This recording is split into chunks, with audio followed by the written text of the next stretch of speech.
என்னுடைய சீடர்களுக்கும் உலகம் ஃபுல்லாக பரவி இருக்கும் என்னுடைய பக்தர்களுக்கும் பிரம்மசூத்திர குழு சார்பிலையும் என்னுடைய சார்பிலையும் எல்லோருக்கும் ஆத்மா வணக்கம். ஆரத்தி நான் வந்த உடனே ஆரத்தி எடுத்துருவேன். இந்த ஆரத்தி எடுக்கிறதால அங்கே எல்லோரும் உபதேசம் வாங்கிறதுக்கு அவங்க காத்திருக்கிறாங்க, அவங்களுக்கு கிடைக்க மாட்டேங்குது. அதனால் கம்ப்ளைண்ட் பண்ணுறாங்க. இது மாதிரி நாங்கள் எல்லோரும் வந்த பிறகு ஆசீர்வாதம் பண்ணால் நல்லாயிருக்கும் அப்படின்ட்டு. தீப ஆராத்தி உலகத்தில் எங்கேயும் மனுஷனுக்கு எடுக்க மாட்டோம். கோவிலுக்கு தான் சாமிக்கு தான் பண்ணுவாங்க, மனுஷனுக்கு பண்ண மாட்டாங்க. அதனால் நம்ம அப்படி இல்லை, மனுஷனுக்குள்ளவே கடவுள் இருக்கிறோம். அந்த கடவுளை வழிபடணும், அந்த கடவுளை வணங்கணும். நானும் கடவுள், நீயும் கடவுள் தான், நான் மட்டும் கடவுள் கிடையாது, நான் மட்டும் குரு கிடையாது. குரு செத்தா மோட்சம் அப்படின்னாங்க. குரு செத்தா மோட்சம்னா நான் செத்தா மோட்சம் இல்லை உங்களுக்கு. உங்கள் மனமன்ற குரு செத்துதுன்னா மோட்சம் கிடைக்கும் உங்களுக்கு. அந்த மனமன்ற குரு மறையத்துக்கு தான் இங்கே உபதேசமே நம்ம கொடுக்குறோம். அந்த உபதேசத்தை சீரான முறையில் செய்யணும். ஏதோ பதட்டத்தில் அங்கே உபதேசம் கொடுக்கும்போது சரியாக புரிஞ்சிக்காமல் தப்பாக செய்யக்கூடாது. ஏன்னா இது உயிர். உடல் பிரச்சனையாக இருந்ததுன்னா டாக்டர்கிட்ட போய் பார்த்துக்கலாம், வைத்தியர்கிட்ட பார்த்துக்கலாம். இது உயிர் பிரச்சனையை பார்க்கணுன்னா இறைவனால் மட்டும்தான் முடியும். அதனால் சொல்லி கொடுக்குறத பொறுமையாக கேட்டு பொறுமையோட உபதேசத்தை நல்லா செய்யுங்க. செய்தீங்கன்னா உங்களுக்கு அதனுடைய பலன் நிச்சயம் உண்டு. ஏன்னா இங்கே சில பேர் சொல்லுவாங்க, என்கிட்ட வாங்க, நான் இப்படி பண்ணிடுறேன் அப்படி பண்ணுறேன் உங்களை மாற்றிடுறேன். யாரும் மாற்ற முடியாது. நீங்கள் அவங்கவுங்க நினச்சி மாறினால்தான் உண்டே தவிர மற்றவனால் யாராலையும் மாற்ற முடியாது. எத்தனையோ மகான்கள், எத்தனையோ சித்தர்கள், எத்தனையோ ஞானிகள் வந்தாங்க, எவ்வளவோ போதனைகள் பண்ணாங்க. ஆனால் மனுஷன் மாறல.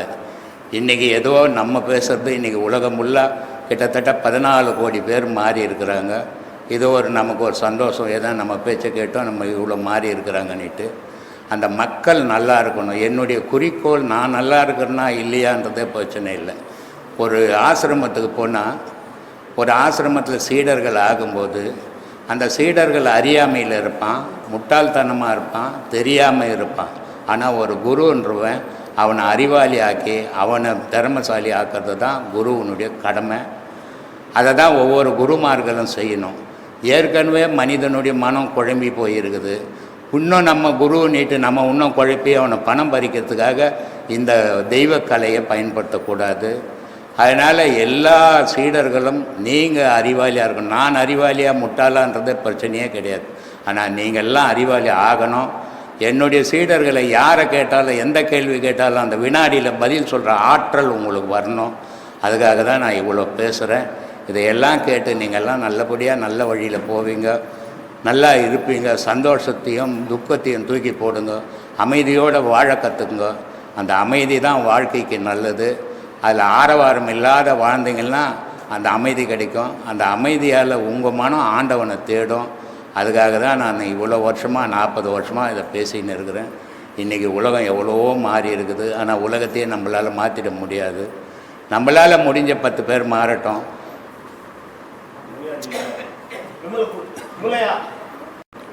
எம்ஜிஆருடைய நினைவு நாளுக்கு ரோடெல்லாம் தேங்காய் உடச்சி அவருடைய ஃபோட்டோ வச்சு தேங்காய் உடச்சி வைக்கிறாங்க.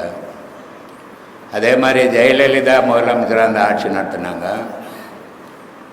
அவருடைய போன மாதம் நான் ஆசிரமத்துக்கு வரும்போது வழியேற ஃபோட்டோ வச்சு தேங்காய் உடச்சி வச்சுருந்தாங்க.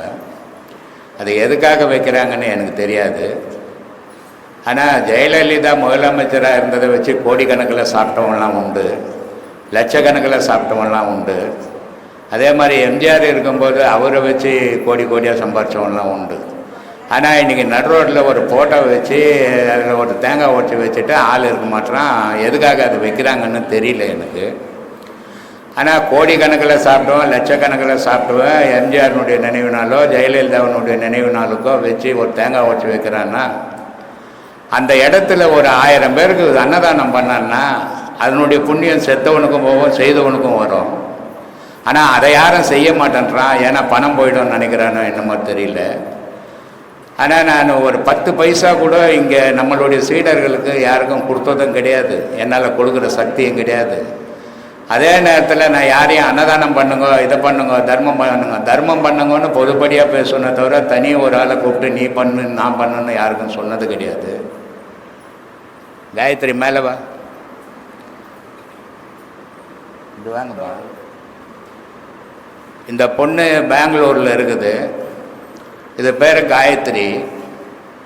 இது என்னுடைய தொழில். என்ன 2 பிள்ளைங்க இருக்குது அதுக்கு. இந்த 2 பசங்களை வச்சுக்கின்னு அது ஒரு வீட்டு வேலை செய்து அந்த 2 குழந்தைங்களை காப்பாற்றுது. ஆனால் அப்படி காப்பாற்றுற பொம்பளைக்கு நான் இது வரைக்கும் நம்ம ஆசிரமத்தில் சீடராக இருக்குது, நம்ம ஒரு 10 பைசா யாருக்கும் கொடுத்தது கிடையாது, கொடுக்கவும் முடியாது. ஆனால் 220 பேருக்கு இந்த மாதம் அது ஒவ்வொரு என்னுடைய பிறந்த நாள் ஏப்ரல் 29. அந்த 29 ஏதோ ஒரு நாள் அன்னதானம் பண்ணால் கூட பரவாயில்ல. ஆனால் மாதம் அன்னதானம் பண்ணணும். அந்த 29ஆம் தேதி நைட்டு பண்ணுறாங்க நம்ம சீடருங்க. அந்த அன்னதானம் பண்ணுறதால அது அவங்கள என்ன எம்எல்ஏவை நிற்க போகிறாங்களா, எம்சியா நிற்க போகிறாங்களா, எம்பியா நிற்க போகிறாங்களா, இல்லை போய் ஓட்டு கேட்க போகிறாங்களா? ஒன்றையும் கேட்க போகிறதில்ல. ஆனால் அந்த ஒரு நாள் அன்றைக்கி ஒரு 200 பேர் 500 பேர் 1000 பேர் பசி ஆறும்போது அந்த புண்ணியம் அவங்களுக்கு கிடைக்குது. அதே நேரத்தில் அவங்க மனமும் பக்குவப்படுது. அதே நேரத்தில் உலகம் எப்படி இருக்குதுன்னு தெரிஞ்சுக்கிறதுக்கு வாய்ப்பு கிடைக்குது. அந்த மாதிரி இந்த காயத்ரி ஒரு வீட்டு வேலை செய்து மாதம் 200 பேர் 250 பேருக்கு அன்னதானம் பண்ணுது. இது எவ்வளோ சிறந்த விஷயம். இதனால் அந்த பொண்ணுக்கு என்ன பயன் இருக்குது? அதனுடைய காசை தான் செலவு பண்ணி போடுது. ஆனால் அதனுடைய காசை செலவு பண்ணாலும் எத்தனை பேர் பசியாருது. நான் உணவு தான் கடவுள் அப்படின்னு பல வீடியோக்களில் பேசியிருக்கிறேன். அந்த உணவை கொடுக்கறது, கடவுளுக்கே உணவு கொடுக்குற பக்குவம் அந்த பொண்ணுக்கு வந்திருக்குதுன்னா அது எவ்வளோ உயர்ந்த மனப்பக்குவம். அப்போ அது எந்த நிலையில் அது வாழணும், இதெல்லாம் நம்ம யோசிக்கணும். இந்த மாதிரியான செயல்கள் செய்யணும். இதனால் அதுக்கு ஒரு பெருமையும் கிடையாது. இதை வாட்ஸ்அப்பில் ஏன் போடுறாங்க, இதனால் எதுனா புகழுக்கு போடுறாங்களா அப்படின்னா அதுக்காக போடப்படுறது இல்லை. அது இதை பார்த்து இன்னும் பல இடத்துல செய்யட்டும் அப்படின்றதுக்காக தான் அதை வெளிப்படுத்துகிறாங்களே தவிர அவங்க ஒன்று எம்எல்ஏவா நின்று நான் சோறு போட்டேன் எனக்கு ஓட்டு போடுன்னு போகிறது இல்லை. ஆனால் இதை சில பேர் என்ன நினைக்கிறாங்கன்னா தவறான முறையில் நினைக்கிறாங்க. இவங்க விளம்பரப்படுத்துகிறாங்க, தன்னை பெருமைப்படுத்திக்கிறாங்க. இதில் ஒரு பெருமையும் கிடையாது. அவங்க வீட்டு செலவு பண்ணி போட்டுட்டு போடுறதுக்கு என்ன பெருமை இருக்குது? ஆனால் இதை 10 இடத்துல இப்போ நடக்கணும், இதை பார்த்து செய்யட்டோன்றதுக்காக தான் அவங்க வாட்ஸ்அப்பில் போடுறாங்களே தவிர பெருமைக்கு போடுற விஷயம் இல்லை. இது அறியாமல் சொல்கிற விஷயம். அதெல்லாம் தயவுசெய்து நிறுத்திங்க. உங்களால் முடிஞ்சால் செய்யுங்க. அடுத்தவங்களை குறை சொல்லி தெரியாதீங்க. குறை சொல்ல ஆரம்பிச்சிங்கன்னா உங்கள் வாழ்நாள் ஃபுல்லாக குறையாவே தான் சொல்லி நிற்பீங்களே தவிர நிறையா வாழவே முடியாது உங்களால். அந்த மாதிரி வாழ்க்கையை அமைச்சிக்காதீங்க. யாரோ நம்மளால் முடியாது, மற்றவங்க நல்லது செய்கிறாங்கன்னா பாராட்டுங்க. பாராட்ட முடியலனாலும் பரவாயில்ல, பக்குவம் இல்லைன்னு தெரிஞ்சுக்கலாம். ஆனால் புறம் பேசாமல் இருக்கிறது நல்லது. அதுதான் ஒரு மனிதனுக்கு தேவையான விஷயம். அதனால தான் இன்றைக்கி இவங்க போடுறாங்க. ஒவ்வொரு அநாத ஆசிரமத்துலேயும் போய் ஒவ்வொரு மாதமும் 500 பேர் 600 பேர் ஆண்களும் பெண்களும் தாய் தகப்பனாக இருந்து ஒரு பிள்ளைங்களை காப்பாற்றுறாங்க. பிள்ளைங்களுக்கு அறிவை போதிக்கிறதில்ல, அன்பை போதிக்கிறதில்ல, ஆசையை போதிக்கிறாங்க தாய் தகப்பனுங்க. இந்த ஆசையை அது வளர்ந்த உடனே அது என்ன பண்ணுது, தாயும் ஒதிடுது தகப்பனையும் ஒதிரிட்டு அது வாழ்க்கையை அது பார்த்துக்கின்னு போகுது. இப்படி போகும்போது அந்த தாய் தகப்பன் அனாதை ஆக்கப்படுறாங்க.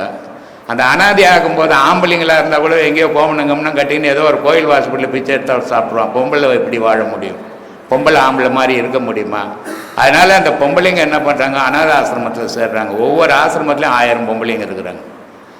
அவங்களால எழுந்து உட்காந்து சோறு பண்ண முடியாது, படுத்துக்குன்னே சாப்பிட்றாங்க. அவ்வளோ பரிதாபமான நிலையில் இருக்கிறாங்க. எவ்வளோ சொந்தங்கள், எவ்வளோ சொத்துக்கள் இருந்திருக்கும், எவ்வளோ பிள்ளைங்க இருந்திருப்பாங்க. அத்தனை பேரும் அனாதையாக விட்டுட்டாங்க. ஆனால் எத்தனை பேர் அனாதையாக விட்டாலும் கடவுள் அனாதையாக விட மாட்டான் நம்மளை. அந்த கடவுளை தேடுங்க நல்லா இருக்கும் போதுன்றதுக்கு தான் நான் பேசின்னுக்கிறேன். அப்படி ஒவ்வொரு ஆசிரமத்துலேயும் போய் ஒவ்வொரு மாதமும் 1000 பேர் 500 பேருக்கு அவங்கவுங்க எங்கெங்கே எவ்வளோ இருக்கிறாங்களோ அது மாதிரி கிட்டத்தட்ட 5000 பேருக்கு சாப்பாடு போடுறாங்க. கதிரவன் ஒருத்தர் இருக்கிறாரு, அவர் இங்கே இருக்கிறாரு மெட்ராஸில். திருநெல்வேலி அநாத ஆசிரம குழந்தைங்களுக்கு அன்னதானம் பண்ணுறாரு, கும்பகோணத்தில் பண்ணுறாரு, மதுரை வயலில் பண்ணுறாரு. இதை மாதிரி பல இடத்துங்களில் பண்ணும்போது இதனால் அவங்களுக்கு ஒரு பயணம் கிடையாது. ஆனால் 10 உயிர் வயிறார சாப்பிடும்போது அந்த வாழ்த்துக்கள் உங்கள் வாழ்க்கையை பாதுகாக்கும். உங்களுக்கு வர இடையூறுகளை தவிர்த்துடும். அதனால தான் சிவவாய்க்கர் சொன்னார், பிச்சைன்றது உன்னை தேடி வரவனுக்கு மட்டும் போடுறதில்ல, நீ தேடி போய் போடணுன்றா தான்டா பிச்சை அப்படின்றார், தர்மம் அப்படின்றார். நீ தேடி வந்து போடுறவனுக்கு அது பிச்சை இடாது, நீ தேடி போய் செய்கிறவனுக்கு தர்மண்டாதுன்றார். அதனால் சொல்கிற மாடை மனை கூட கோபுரங்கள் கூட வருமோ, ஓடியிட்ட பிச்சையும் முகுந்து செய்த தர்மமும் சாடி விட்ட குதிரை போல் வரும் என்ற. உன் மரணத்தில் உன் பொண்டாட்டியால் காப்பாற்ற முடியாது, உன் சொத்தால் காப்பாற்ற முடியாது, உன் சொந்தத்தால் காப்பாற்ற முடியாது. நீ செய்த தர்மம் தாண்டா காப்பாற்றன்றார். அந்த மாதிரியான தர்மத்தை இன்றைக்கி நம்ம சீடருங்க இதை செய்யும்போது உண்மையிலே எனக்கு பெரிய சந்தோஷமாக இருக்குது. இவ்வளோ இந்த அளவுக்கு பக்குவப்பட்டிருக்கிறாங்க, இந்த அளவுக்கு மற்ற பசிக்கு அன்னதானம் கொடுக்கணுன்ற நினைப்பு வந்தது. அதை எல்லாரும் செய்கிறாங்க. இதை செய்கிறத பார்க்கும்போது மனசுக்குள்ளே ஒரு பெரிய சந்தோஷம்.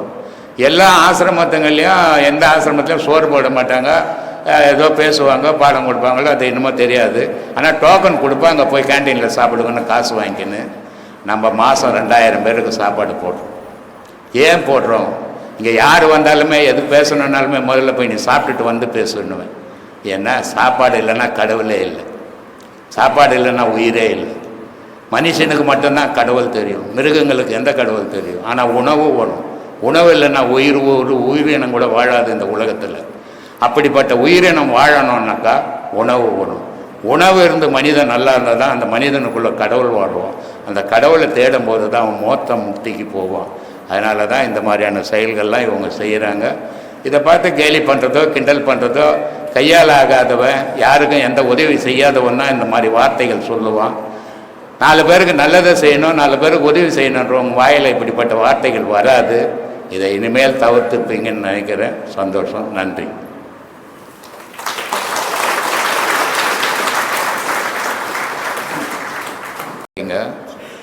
இவ்வளோ பக்தர்கள் இருக்கிறீங்க, இதை பார்க்கும்போது மனசுக்குள்ளே ஒரு பெரிய சந்தோஷம். சரி, நம்மளை தேடியும் இவ்வளோ பேர் வரீங்களே, அப்போது இவ்வளோ பேர் மனசுலையும் நான் இருக்கிறேன். அதே நேரத்தில் நான் மட்டும் இருந்தால் போதாது, இறைவனும் இருக்கணும். இறைவன் இருக்கணுன்றதுக்காக தான் நான் இருக்கிறேன். அந்த இறைவனை இதயத்தில் சுமக்குங்க. அது பிறவிக்கு கூட வரக்கூடியது. அப்போ இறைவனை நீங்கள் மனசில் சுமக்கணுன்னா உங்களுடைய உடலை மறங்க, உயிரை நினைங்க. உடலை மறந்து உயிரை நினைக்கும் போது தான் இறைவன் உங்கள் இதயத்தில் வந்து உட்காருவான். இதனால்தான் திருவள்ளுவர் ரொம்ப அழகாக சொன்னார், இதயத்தில் கடவுளை உட்கார வைங்க, அதுக்கு இடம் வைங்க. ஆசைகள் தேவை, ஆனால் அந்த ஆசை வந்து அளவு கடந்து போயிடக்கூடாது. அளவு கடந்து போகும்போது நம்மளை துன்பக்கடலில் தள்ளிடும். அப்போ ஆசை அவசியம். ஒவ்வொரு இல்லறத்திலையும் குடும்பங்கள் நடத்தும் போது ஆசை இல்லைன்னா சீரான குடும்பம் நடத்த முடியாது. அப்போ சீரான குடும்பம் நடக்கணும்னா நமக்கு ஆசை இருக்கணும், உழைப்பு இருக்கணும், அன்பு இருக்கணும். இது 3 சேர்ந்ததான் ஒரு குடும்பம். அந்த குடும்பத்தில் கணவன் மனைவி அடிமைப்பட்டதோ, மனைவி கணவன் அடிமைப்பட்டதோ இருக்கக்கூடாது. ஆனால் 2 பேருக்குள்ள மன அன்பு இருக்கணும். அந்த அன்பு தான் உங்களுடைய சந்ததிகளை அன்போடு வளர செய்யும். அதுங்கக்கிட்ட ஆசையை மட்டும் வளர்க்கக்கூடாது, அன்பை போதனை பண்ணுங்க, அறிவு வளர்ச்சிக்கு பேசுங்க. அதுங்கக்கிட்ட நல்ல வழியில் பயன்படுத்துங்க. பட்டினத்தார் சொல்கிறாரு காஞ்சிபுரத்தில், பொல்லாதவன் நெறி நில்லாதவன், உண்மை சொல்லாதவன், மெய்யடியார்பால் செல்லாதவன், ஏன் பிறந்தான் கட்சி ஏகம்பனேன். இப்படிப்பட்டவெல்லாம் இந்த பூமியில் எதுக்காக பிறந்தான்? நல்ல ஆன்மீகவாதிகிட்டும் போகிறதில்லை, நல்ல அன்பும் இல்லை, அவன் உண்மையும் பேசுறதில்லை. எப்போ நம்ம தெய்வ வழிபாட்டில் நம்ம பயணம் பண்ணுறோமோ நமக்கு 1000 பிரச்சனைகள் வாழ்க்கையில் வரதான் செய்யும். ஒவ்வொன்றையும் இது இல்லை இது இல்லை இது இல்லைன்னு கடந்து நம்ம போய்கினே இருக்கும். துன்பங்கள் நம்மளை வந்து நெருங்க தான் செய்யும். ஏன்னா இவ்வளோ காலம் நம்ம ஆசையில் வாழ்ந்துட்டோம். அந்த ஆசையினுடைய துன்பம் மனுஷனை வந்து சூழ்ந்துடும். சூழும்போது அவன் இதுலேருந்து நம்ம எப்படி மீள போகிறோம், நம்ம வெளியே வருவோமா, நம்ம இப்படி ஆகிட்டோமே, நம்ம இனிமேல் வாழ முடியுமா?